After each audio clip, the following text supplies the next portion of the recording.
नमस्कार दोस्तों, आपका हमारे धर्म मार्ग चैनल पर स्वागत है। आज हम आपके लिए 11 उपनिषदों का संक्षिप्त ज्ञान के अंतर्गत तैत्तिरीयोपनिषद लेकर के आए हैं। इस उपनिषद में यह स्पष्ट किया गया है कि सृष्टि में जो भी भिन्न भिन्न स्वरूप दिखाई देते हैं, जैसे पृथ्वी, जल, अग्नि, वायु, आकाश, वनस्पति, जीव जंतु, मनुष्य, प्राण आदि, जिनमें से किसी का भी स्वतंत्र सत्ता और अस्तित्व नहीं है, सभी एक दूसरे पर आश्रित हैं। एक का अस्तित्व दूसरे पर ही निर्भर है। किसी का भी अपना स्वतंत्र अस्तित्व नहीं है। यह सह अस्तित्व ही सृष्टि का नियम है। इन सब का अस्तित्व उस एकमात्र चेतन शक्ति में ही है, जो सबका पालन पोषक व संहारक भी है।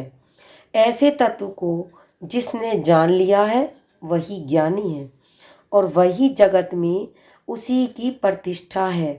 अन्य सभी अज्ञान में भटक करके इसी जन्म मृत्यु के चक्र से कभी भी मुक्त नहीं हो सकते।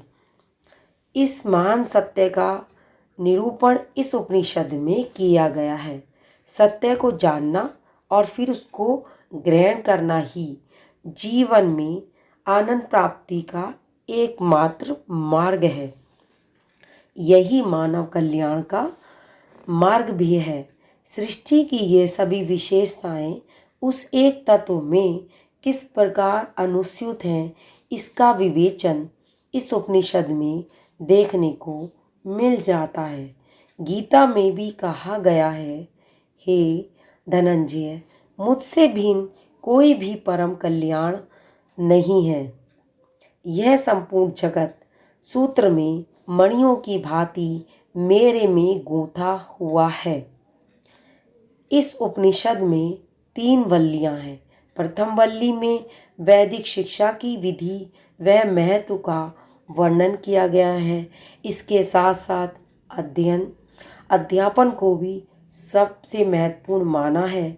इसमें उपासना की विधि, यज्ञ प्रक्रिया का भी वर्णन है। गृहस्थ आश्रम में जो आचरण करने योग्य नियम है, उनका भी इसमें विस्तृत रूप से वर्णन किया गया है। दूसरी जो बल्ली है वो है ब्रह्मानंद। इसमें ब्रह्म की विभिन्न शक्तियों का वर्णन है। उनसे सृष्टि व मनुष्य की रचना, शरीर में आत्मा का स्थान तथा आत्म तत्व को जानने के फल का विवरण है।